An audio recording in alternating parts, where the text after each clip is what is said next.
Hoje eu vou falar de um dos maiores streamers da Twitch Brasil, Loud Coringa, um cara que saiu do zero e conquistou tudo o que sonhou. No vídeo de hoje eu vou falar desde a criação do Loud Coringa até nos dias atuais. Um cara muito importante pra Loud e um ídolo para muitas pessoas. Aliás, vale ressaltar que eu tô meio gripado e muito doente, então se você puder estar me ajudando deixando seu like e se inscrevendo no canal, vai estar me ajudando muito, fechou? Nascido em Belo Horizonte, Minas Gerais, Victor Augusto estudava e trabalhava ao mesmo tempo antes do Free Fire chegar na sua vida. Na escola, Victor era um aluno mediano e completou o ensino médio. Antes de ir pra faculdade... Mediano, pra quem não sabe, é um aluno incompetente, tá, rapaziada? Que só ia pra fazer o mínimo das notas. Ele pediu um ano pra sua mãe, pra ele saber o que ele realmente queria da vida. E no meio desse ano ele começou a trabalhar junto com seu pai. O Coringa trabalhava como auxiliar de instalação de som, o famoso server. Caralho, auxiliar, mano, me coloca direto como instalação de som, mano. Me jogou pra auxiliar, tudo bem que eu era, mas enche o currículo do cara, né? E o que você trabalhava antes? Trabalhava de mecânico, eletricista e a gente fazia de tudo no carro, né? Instalava som. Ah, no carro? No carro. Calma, seu pai tinha uma... Isso. Uma empresa de... Uma mecânica... E eu trabalhava com ele. Ah, entendi. Esse podcast aqui eu fui muito tímido, mano. Fiquei muito travado. Mas aí você teve que fazer algum curso pra aprender ou o curso era seu pai? Ao vivo e a cores. Meu pai falava assim, ó, quer ganhar salário? Aprende a instalar um alarme ali. Aí eu instalava. Mas desde pequenininho você ficava lá, tipo, vendo tudo? Pô, não? Mecânica Simas? Que Simas? 14, né? 14 anos. Comecei a trabalhar com meu pai. Então se passou um ano e ele se formou na faculdade de administração. Porém, errado! Larguei faculdade pra jogar Free Fire. Até ele não sabia o que queria ser da vida. E nesse meio tempo os pais dele estavam brigando muito. E na época o Coringa não tinha uma boa condição financeira pra ajudar dentro de casa. E como ele tava trabalhando com o pai dele, e o pai dele também tava sem dinheiro, consequentemente ele também. Até porque a empresa era do pai dele. Resumindo, quanto mais ele trabalhava pra ajudar dentro de casa, menos ajudando ele tava. Então a mãe dele pensou em colocar ele pra estudar de novo. Nossa, porém, ele não papo queria mais reto. estudar. E falou pra mãe dele que estudar já não daria mais certo. E que ele queria fazer algo muito fora da curva pra poder ajudar dentro de casa. Então foi quando ele teve a ideia de abrir a sua própria loja de roupa virtual. Então ele usou todo o dinheiro que ele conquistou trabalhando junto com seu pai e começou a comprar tecido de roupa. Porém não ia ser ele que ia fazer as roupas, e sim a avó dele. Então ele ia mexer com as partes virtual, no caso as partes das vendas, e a avó dele ia fazer as roupas. Mas no começo, a gente começou a desenvolver as roupas de baixo custo, que eu tinha que ir na loja, comprava o pano, levava pra minha avó e ela cortava. Sua avó, né? Mantém isso na história. E minha ainda, avó começou a me ajudar bastante e isso começou a dar muito certo como negócio, né? Tipo assim,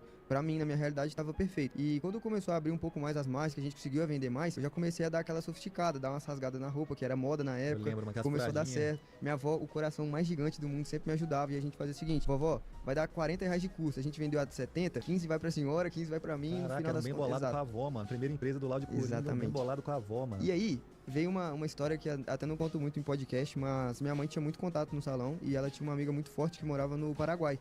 E ela falou, cara... Mano, calma aí, tem certeza que você vai contar essa história aí? Vou, porque, mano, vai escutando. A gente viajou pro Paraguai. A Polícia lá... Federal não compactou. Não, mas tudo certo, graças a Deus. Foi aí que foi a parte que deu um pouco de errado. Por quê? Porque lá no Paraguai a gente conseguiu ver como funcionava as coisas e tudo mais, tinha que pagar as coisas, só que era bem mais acessível do que no Brasil. Então, assim, pelos meus cálculos que a gente tava vendendo com a minha avó e tudo mais, se eu fizesse numa estrutura daquela, com as roupas estampadas, com a minha marca no peito... Podia levar pra outro patamar. Eu vou levar pra outro patamar, marca. E dito e feito, a gente fez, fiquei lá no Paraguai um mês, voltei pro Brasil com as caixinhas, já tava com a marca em outro patamar, comecei a divulgar as Daí já não era mais a avó fazendo, já tinha aí minha avó fazia tipo assim, ó, quem que é as lisas minha avó ainda faz, mas agora a gente já tem as roupas estampadas, né?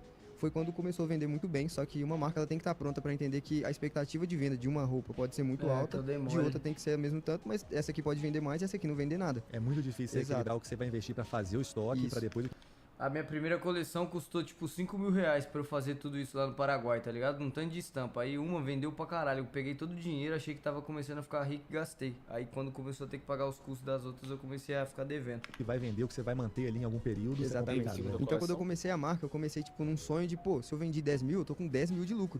Mas na verdade a gente voltou com um custo de operação, que era das roupas, das caixas, sei lá o que. E eu sabia que, ó, se a gente vender tanto por mês, rapidinho a gente já consegue fazer a segunda coleção e vão pra cima e tudo mais. E foi quando a gente tomou o primeiro susto. Que vendia, tipo, 2 roupas muito e as outras 3 que a gente fabricou não tava saindo tanto. E aí eu tentava fazer uma promoção, sair o preço e tudo mais. E às vezes você fica ali, o estoque parado, você tomou um prejuízo e o dinheiro que você ia investir pra outra que tava vendendo, você não tem. Aí tem que ficar equilibrando isso, já é um problemão, né, velho? E aí eu comecei a correr atrás e quando eu tomei esse primeiro susto, em vez de já ir direto zero inteligência financeira, zero. Correr atrás pra vender a primeira pra eu ter caixa, porque minha mãe e meu pai não podiam mais me ajudar, eu já tinha feito o caixa ficar ruim, então eu precisava vender pra conseguir... começou a vender mais, então girava mais, então quando tava parado... Então eu precisava fazer o 0 a 0 pra voltar pra segunda coleção. E cara, eu concordo com tudo que esse cara tá falando. Hoje é interessante ela não ficar parada com muita peça, faz menos pra poder ir vendendo mais. Nesse meio tempo Hoje eu aprendi isso, mas lá no passado eu apanhei bastante. E nesse meio tempo surgiu o Free Fire, dia 4 de dezembro de 2017, o dia em que a vida do Loud Coringa estava prestes a mudar pra sempre. Ele começou a gostar do jogo quando viu seus amigos jogando, porém mesmo ele gostando muito de ficar o dia todo jogando, ele tinha que conciliar a faculdade, trabalho e Coringa, esse cara fala igual a você, né? Mano, igualzinho, velho. E ele chama Vitor. Nesse meio tempo, Coringa foi demitido 5 vezes pelo seu próprio pai, porque ele já não queria mais saber de trabalhar, e sim de ficar jogando o dia todo. E na sua loja de roupa começou a ir muito mal, porque ele já não queria mais entregar as roupas, só pra ficar jogando. Caraca, que vergonha alheia quando eu vejo isso aqui, mano. Eu não danço assim não, velho. Como é que você descobriu esse mundo todo? Então, eu nunca fui de jogar, tipo, celular nem PC. Eu já tive há muito tempo, mas não era aquela coisa que era vício, né? E depois de um tempo que eu já tava trabalhando com meu pai, já tinha começado a faculdade, eu já tinha startado uma marca de roupa, pessoa né? tímida? Até falei disso com a galera. Mano, eu sou tímido em podcast. É que não sabe o que fazer com a mão. Aí cruzou o braço. De forma muito espontânea. Foi tipo assim, a galera tava jogando, a gente juntou e falou que joga esse aí, deixa a gente baixar também pra zoar. E a gente começou a jogar entre os amigos, assim. Como pode, né, mano? Antigamente eu era melhor que hoje. Fez um grupo no WhatsApp, começou a jogar. Só que passou ali 1, 2 meses, a galera parou, né? Então eu entrava pra jogar por 1 horinha, 2 horas e saía. E eu fui viciando no jogo, continuei. Só que começou a dar merda porque eu comecei a deixar minha faculdade de lado pra jogar. Comecei a falar com meu pai que eu ia ali buscar uma peça pro carro e ficava dentro lá jogando escondido. E aí fui demitido pela 5ª vez. Aí comecei a ficar só com a minha marca, que era online também, e a faculdade. E aí eu comecei a colocar o celular no modo avião pra não ter que atender. Cara, qual que é o sotaque que eu tenho? Porque eu falando, eu não sei qual que é o sotaque que eu tenho. Boa tarde, de BH não é? Seu pescoço diminuiu? Diminuiu sua língua, rapaz. Como assim meu pescoço diminuiu? De BH você esquece. Às vezes você puxa um do nada. Você respondia seu negócio... Eu fingia que eu tinha toda uma empresa, só que na verdade era só eu. Só você. Só eu e minha avó. Aí a galera falava, boa tarde, gostei desse... Caralho, mano.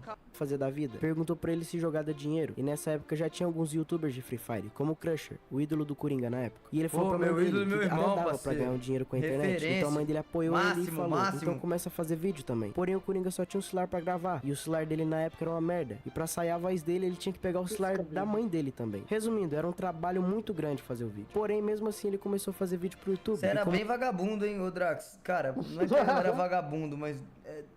não era pra mim a parada, mano. Não era pra mim, tá ligado? O Crusher tava ajudando ele no seu primeiro Instalação vídeo de que ele som, postou, de já deu carro, muito certo. pra mim não Nessa era- época o nome dele no não jogo era compensava. Victor Aug. Então a rapaziada que tava ajudando ele falou que ele tinha que criar um nome melhor. E a história é bem simples. Depois desse dia, ele assistiu Esquadrão Suicida e colocou o nome dele de Coringa. Bem criativo. E foi assim que surgiu o nome Coringa. Então ele pegou uma relevância no YouTube e como ele era Aí, Laranja, tu aí, Laranja. muito bom no Free Fire e era amigo do Crusher, ele já tinha um nome grande dentro do jogo. Ah, não, isso é recente esse vídeo, Não, você tava lá no começo da minha história.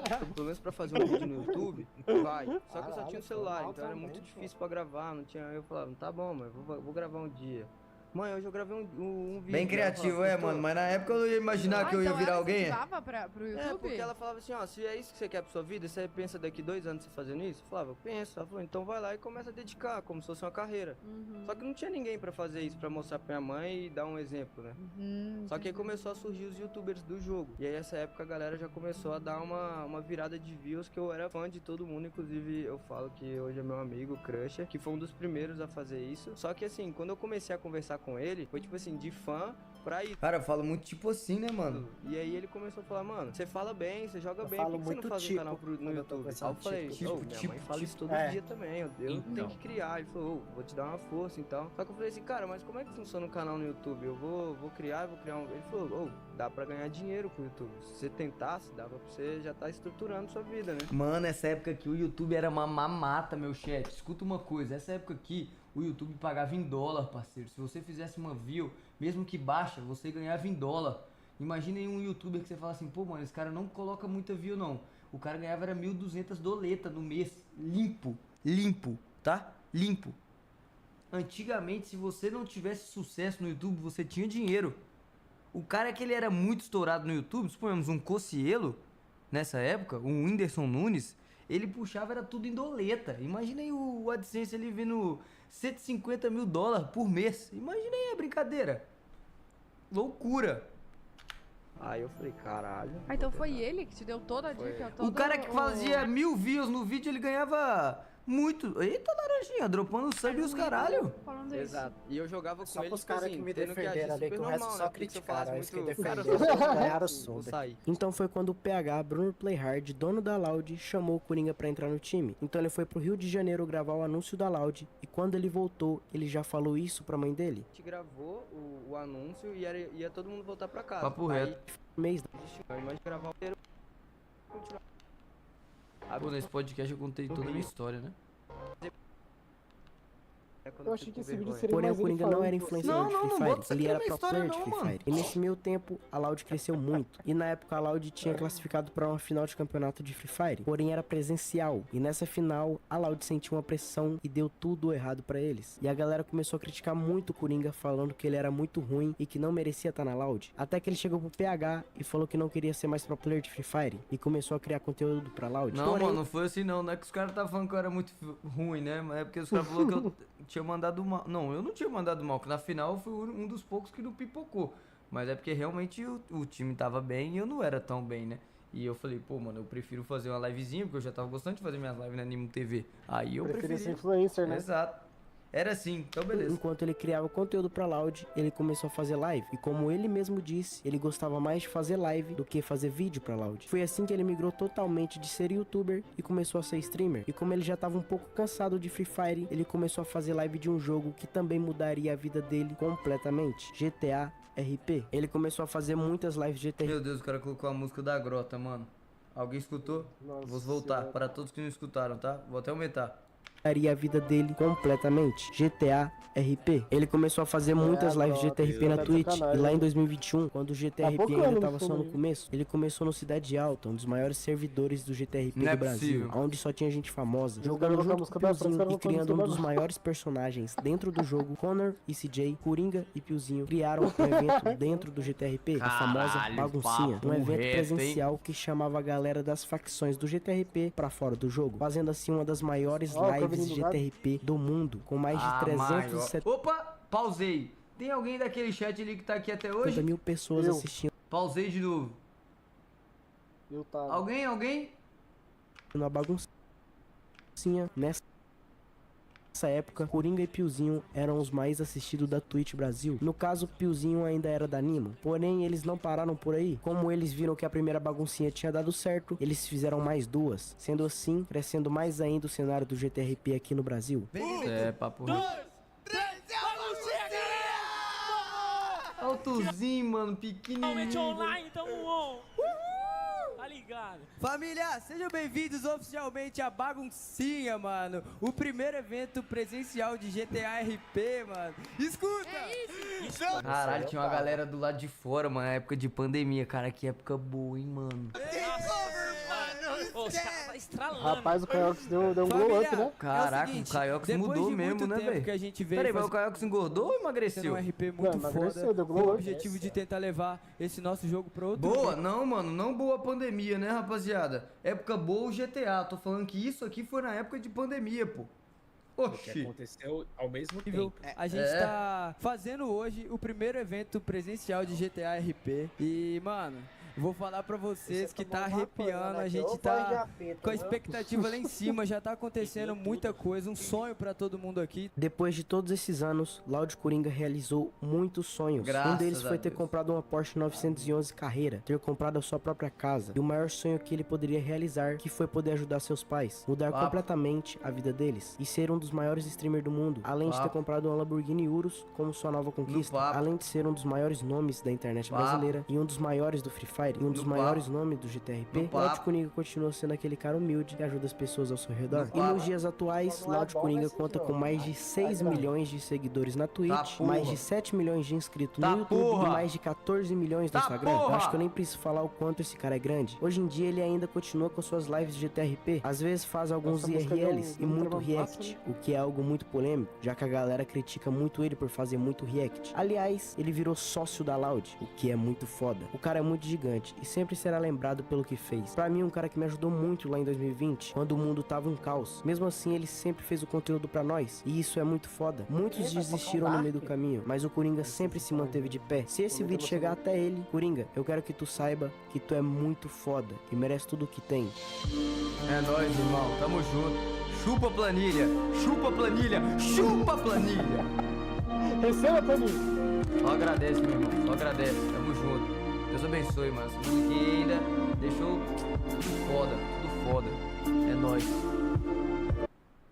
Muito